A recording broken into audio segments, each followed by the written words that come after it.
Es que todos tenemos un libro dentro con ganas de salir, con ganas de una especie de pulsión, una especie emocional de querer contar alguna historia. Algo que nace interno, que nace tal vez en nuestras entrañas, de querer compartir con otros algo que nos ocurrió, o algo que nos enteramos, o algo que imaginamos. Pero, como dicen, siempre hay un pero, a la hora de escribir, esos sueños, esas ideas, esas sensaciones, se nos bloquean, quedamos como en blanco, nos empieza a agarrar los miedos internos, ese sentimiento de banalidad, de decir, ¿qué voy a escribir?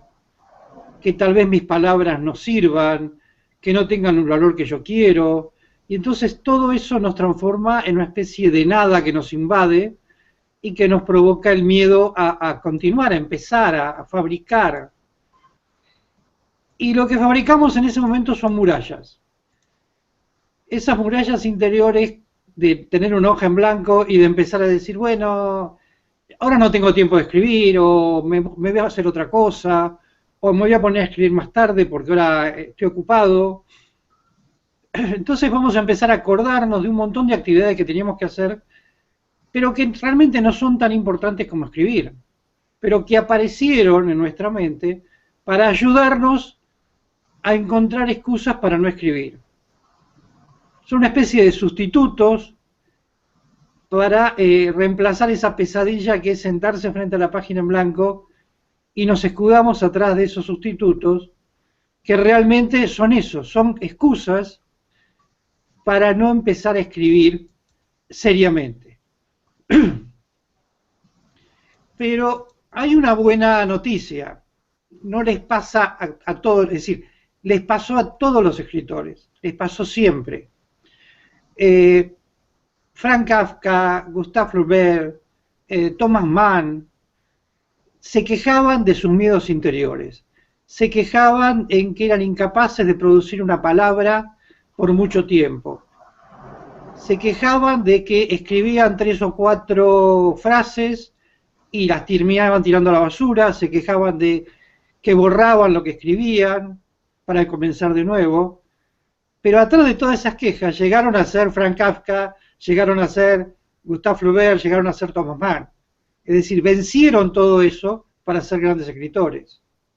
Entonces, todos esos miedos que van apareciendo los tenemos que ir licuando atrás de esa necesidad de escribir y de volcar. Yo trabajé en unos 10 tips que voy a dar ahora como para que empecemos a analizar qué es lo que nos está pasando cuando nos pasa eso. Cuando tenemos ese miedo a esa página en blanco, que empezamos con ímpetu a escribir y de pronto nos vamos quedando, es como que se nos acaba el combustible, que pensamos que se nos acaba la imaginación. Yo digo que el primero es el hábito.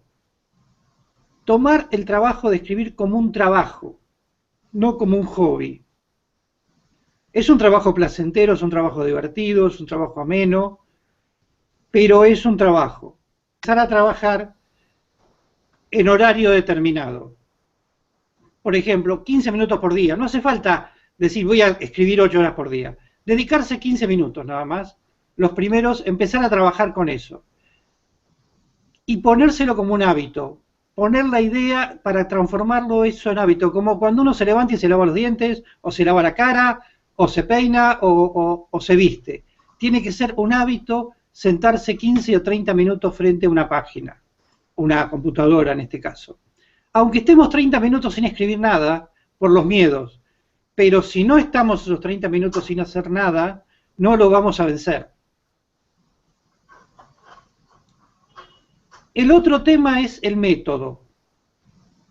Es bueno leer a los escritores que uno quiere, a Vargas Llosa, García Márquez o a quien uno desee, pero pensemos que de entrada no vamos a escribir como ellos. Probablemente lleguemos a escribir como ellos, Dios quiera que nos ayude a escribir como ellos, pero que no busquemos ese perfeccionismo de escribir lo mejor, no nos torturemos escribiendo. Dejar que la mente fluya, adoptar un método de escritura que salga y continúe, reescribir las cosas 1 o 10 veces, no importa, pero tener ese método de trabajo continuo. El tercer punto es el espacio. Buscar un espacio cómodo, tener un lugar nuestro con nuestras anotaciones, con nuestras lapiceras, con todo lo que necesitemos para escribirlo, con el ordenador, ser un lugar cómodo, solitario, que no tener gente corriendo alrededor nuestro, que no nos distraiga en nuestros 15 o 30 minutos diarios de trabajo. Es un trabajo en grupo, pero solitario. Tenemos que imaginar para poder trabajarlo. Entonces, puede ser en un jardín, puede ser en la cocina, pero puede ser en un lugar, debe ser un lugar tranquilo. El cuarto punto es el proceso. No creer que el resultado es el final. Es decir, el trabajo de escribir es un proceso. Es el proceso creativo. No es el resultado. Es todo un camino de trabajar en algo. Todos sabemos que antes de teclear la primera palabra, de escribir la primera frase, ya tenemos casi el libro escrito en la cabeza. Cortázar decía que él cuando se sentaba a escribir es porque ya tenía desde el principio al fin el cuento relatado. Lo único que hacía era volcarlo en el papel. Les pasa a todos. Todos tenemos, no completo, como decía Cortázar, pero sí pedazos de historia, cómo vamos a empezar, cómo vamos a terminar, cuál va a ser el desarrollo, y lo queremos volcar. Entonces, tratar de ser en eso, volcar, tener un proceso de trabajo, imaginar, pensar, incubar el texto, comenzar a escribir, buscar la redacción apropiada, el primer borrador, revisar, es decir, tener un proceso de trabajo. El otro es tener el ritmo de trabajo apropiado. Recordemos que escribir no es una carrera de velocidad, es una carrera de resistencia. Gana el que llega, no el que llega más rápido. Entonces, tener la resistencia de terminar es más importante de terminar rápido. No tenemos que escribir un libro en 15 minutos.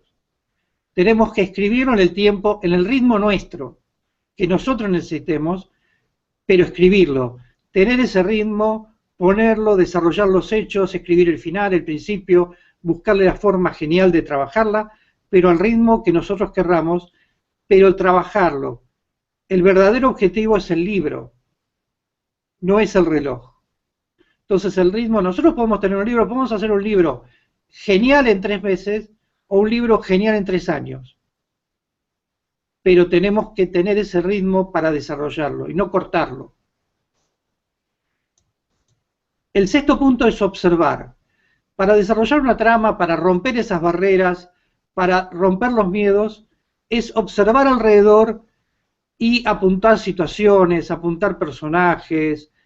Muchas veces yo decía de irse a un mall y sentarse a mirar a la gente que pasa y hacerse una historia ficticia de cualquier persona que pasa por ahí. Empezar a escribir situaciones de otros que nos van a ir dando, vamos a poder romper esa barrera y dando una creatividad sobre la idea general.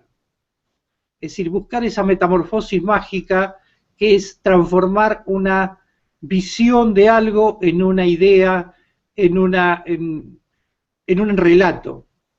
Es decir, 2 ancianos tomados de la mano, a un niño que se le escapó un globo en un lugar, una joven sentada en una cafetería angustiada porque suponemos que la dejó el novio o no. Entonces, cada cosa que vemos podemos transformarlo en una historia. Y eso es lo importante. Ese es el trabajo del escritor. El trabajo es fundamental, en el punto 7 es imaginar, inventar, desarrollar, agregar, transformar.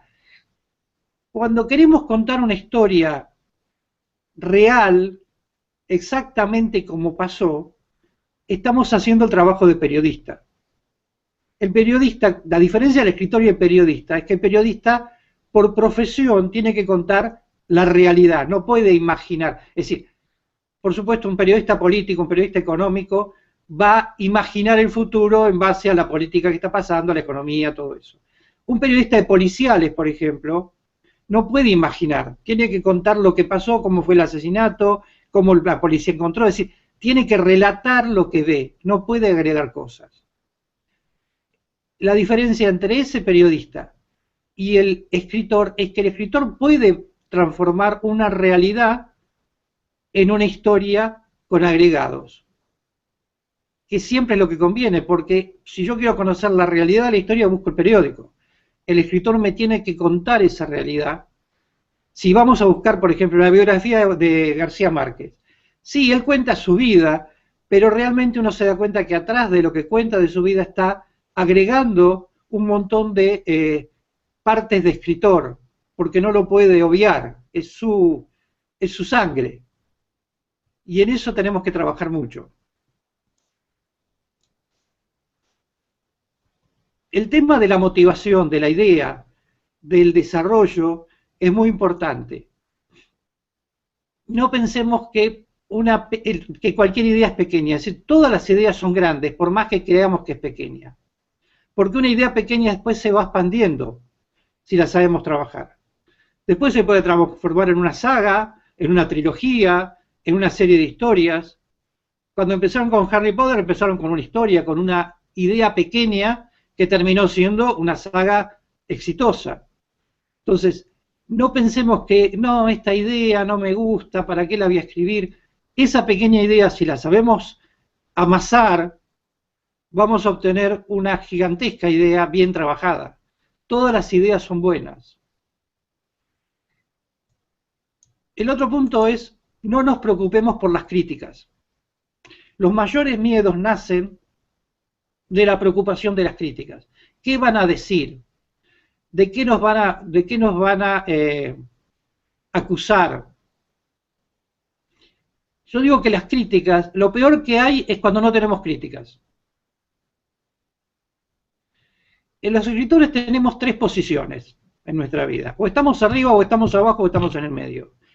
Estar en el medio, que es lo que nos pasa siempre, o mayoritariamente cuando uno empieza, es ser ignorado. Cuando uno empieza es como que es desconocido.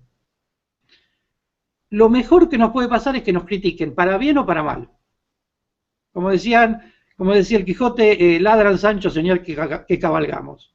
Entonces, si uno es criticado, por tomar un ejemplo concreto, Dan Brown era un desconocido hasta que un obispo en el Vaticano criticó su obra El Código da Vinci. La criticó, dijo que era una porquería, que era un invento, que no servía para nada. Dan Brown vendió 100 millones de ejemplares gracias a ese obispo que lo criticó. Entonces, que nos critiquen para bien o para mal es bueno. El tema es cuando nos ignoran. Entonces tenemos que hacer todo el movimiento para pasar a que nos vean. Entonces no tengamos miedo que nos vean. No tengamos miedo a que hablen mal de nosotros. Nos puede dar el éxito eso, como le pasó a Dan Brown.